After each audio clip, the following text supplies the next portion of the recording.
1999 წლის 18 თებერვალი. თბილისის ცენტრში პოლიტექნიკური უნივერსიტეტის იგივე გპ-ის პირველი კორპუსის წინ ჭავჭავაძის საზოგადოების ორგანიზებით გაიმართა მიტინგი.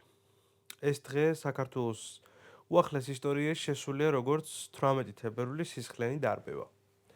რას აპროტესტებდნენ დემონსტრანტები და როგორ გადაიქცა მშვიდობიანი აქცია დაპირისპირების ეპიცენტრად.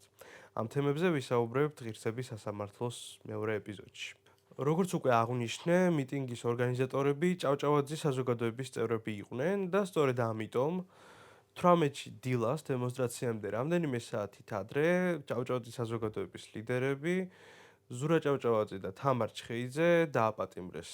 ასე მოექცნენ ირაკლი წერეთელსაც და მიტინგის დაწყებამდე ზოგადად ეროვნული მოძრაობის ლიდერების დაპატიმრება და გვიან საღამოს გათავისუფლება ხშირად ხდებოდა, არ იყო ეს პირველი შემთხვევა, თუმცა მიუხედავად ამ ინციდენტისა, მიტინგი მაინც გაიმართა. საპროტესტო აქციაში ძირითადად სტუდენტები იღებდნენ მონაწილეობას და ისინი სოხუმის პოლიტექნიკური ინსტიტუტის ფილიალის დახურვის და აფხაზურ სკოლებში აფხაზეთის ისტორიის დამახინჯებულად სწავლების მცდელობას აპროტესტებდნენ. იმდროინდელ პრესაში აღნიშნულია, რომ ეს იყო საქართველოს კომუნისტური ხელისუფლების და არა აფხაზების საწინააღმდეგო აქცია. პროფესორი რაულ კუპრავა, რომელიც ამ მიტინგის ერთ-ერთი ორგანიზატორი გახლდათ, ერთ-ერთ ინტერვიუში 18 თებერვლის მოვლენებს იხსენებს და მე წავიკითხავ ციტატას ამ ინტერვიუს ნაწყვეტიდან. მიტინგი 10 საათზე ჰქონდა ჩანიშნული, მაგრამ ცოტა მოგვიანებით დავიწყეთ, რადგან ზურა ჭავჭავაძე და თამარ ჩხეიძე არ ჩანდნენ. თავიდან ბევრი ხალხი არ ყოფილა, როგორც კი დავიწყეთ მიტინგი, იმ წუთში შემოგვესივნენ. წრე დაგვარტყეს მილიციელებმა და სამოქალაქო ტანიშამოში გადაცმულმა მათმა თანამშრომლებმა. კიბეებიდან გვერეკებოდნენ, არ უნდოდათ რომ მიტინგი ჩაგვეტარებინა, ჩვენ ავდიოდით კიბეებზე, ისინი ჩამოგვაგდებდნენ, მოკლედ ასეთი ჭიდაობა იყო. შემდეგ ინფორმაცია მოვიდა, რომ ზურა ჭავჭავაძე და თამარ ჩხეიძე დილადრიან მილიციის სამმართველოში წაუყვანიათ, რათა არ ჩართულიყვნენ ამ ამბებში. ამის შემდეგ კიდევ ერთი ლოზუნგი გაჩნდა აქციაზე, თავისუფლება ჩხეიძესა და ჭავჭავაძეს.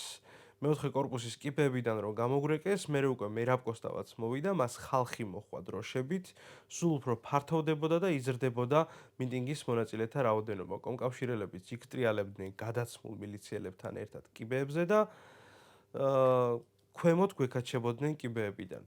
მიტინგი დავიწყეთ, გამოვედით, რაღაცები ვთქვით და შემდეგ მოიყვანეს შესაღები მანქანები და ტექნიკური უნივერსიტეტის კედლების შეღებვა დაიწყეს.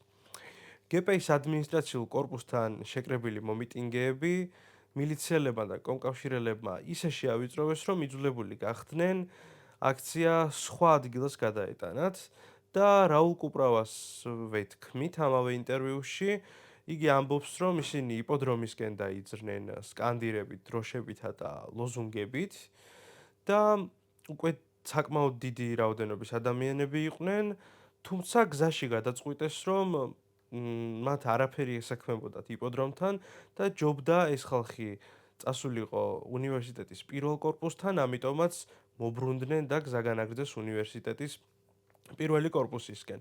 სწორედ ამ დროს მილიციელებმა და 152-მა კომკავშირელმა აქტივისტმა დაუნდობელი ანგარიშწორების შედეგად უმოწყალოდ დაარბია მიტინგი, რომლის შედეგადაც 12 მოქალაქე დაშავდა.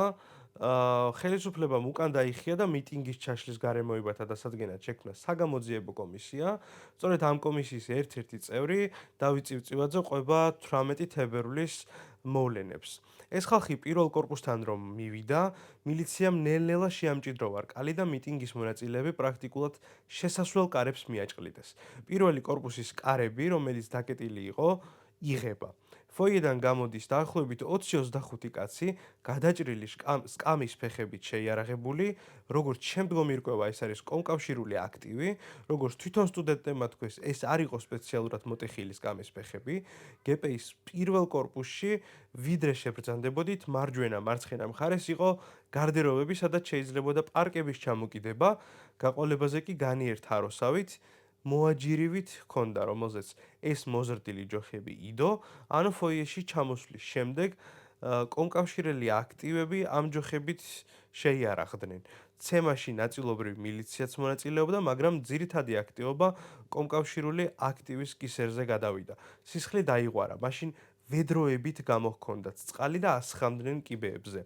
კორპუსის ჰოლში მოზაიკური საფენია და ისიც დასისხლიანებული იყო. მერე დამლაგებლების მობილიზაცია მოხდა და ყველაფერი მორეცხეს. აღნიშნული დაპირისპირება უფრო და უფრო მწვავდებოდა, რის გამოც მერაბ კოსტავამ ხალხს მოუწოდა სხვაგან გაეგრძელებინათ მიტინგი.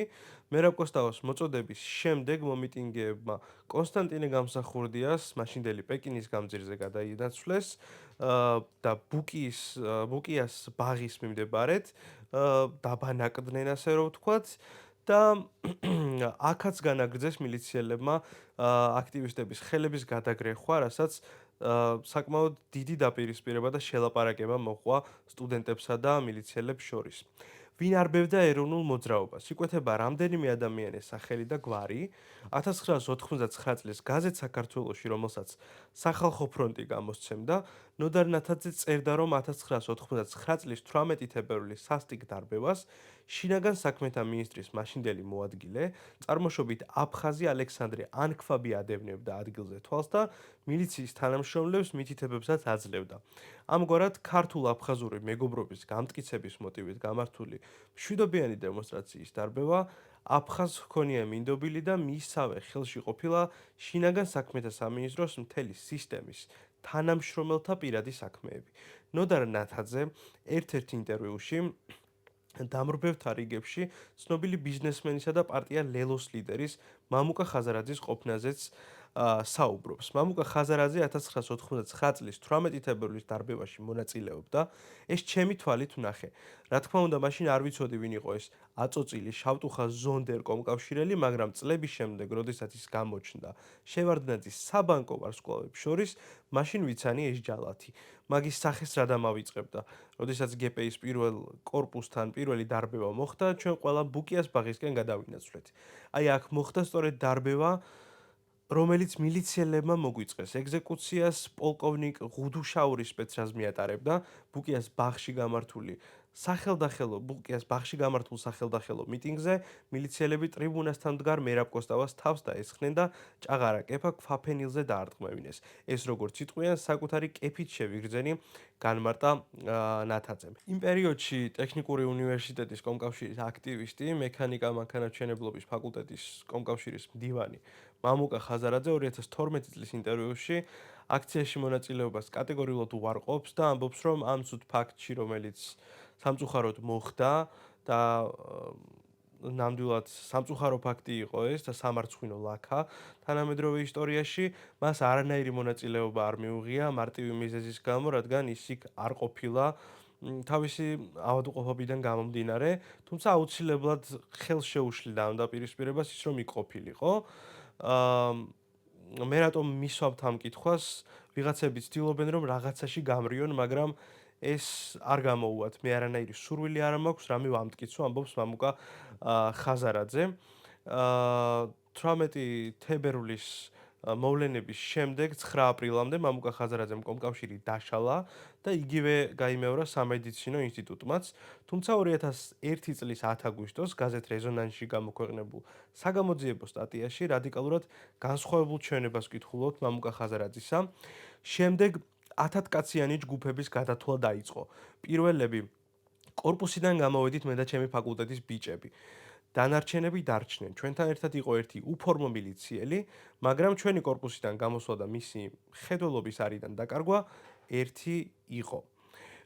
მონაწილეებს ახსნა განმარტებები 18 თებერვლის მოვლენების შემსწავლელმა კომისიამ ჩამოართვა, შესაბამისად ეს განმარტებაც იქიდან არის. გარდა ამისა, ინტერნეტში აქტიურად გავრცელდა ვიდეო, სადაც სავარაუდოდ აღნიშნული თავდასხმის ფაქტი ჩანს.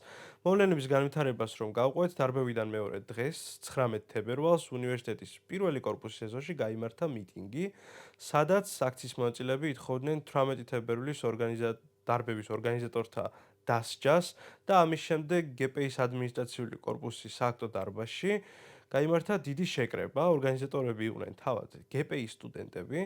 ესწრებოდნენ სხვადასხვა უმაღლესი უნივერსიტეტის სტუდენტები და ეროვნული მოძრაობის წარმომადგენლები, მათ შორის ზვიად გამსახურდიაც.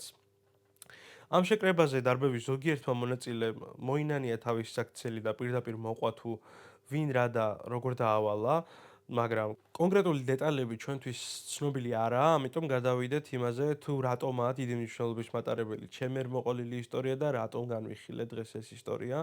1999 წლის 9 აპრილს დატრიალებული ტრაგედიის შემსწავლელი კომისიის ერთ-ერთი ქვეკომისია იყო 18 თებერვლის მომხდარი ინციდენტის შემსწავლელი კომისია და ქვეკომისიის დასკვნა 9 აპრილის კომისიის დასკვნაში აისახა, სადაც წერია, რომ ხელისუფლების მხრიდან ეს იყო 9 აპრილის წინა მოსამზადებელი ქმედება. აქედან გამომდინარე შეიძლება ჩავთვალოთ, რომ აღნიშნული დარბევა, აღნიშნული სისხლიანი დარბევა ბრჭყალებში რეპეტიცია იყო 9 აპრილის. ერთ-ერთი მნიშვნელოვანი ფაქტია სწორედ ამიტომ, თუმცა ასევე უნდა აღინიშნოს ისიც, რომ ეს მოვლენა ჩვენი ქვეყნის უახლესი ისტორიისთვის ერთ-ერთი დიდი შავი ლაქა და სამარცხვინო ისტორია, რადგან ერთმანეთს ქართველი ახალგაზრდები დაუპირისპირდნენ.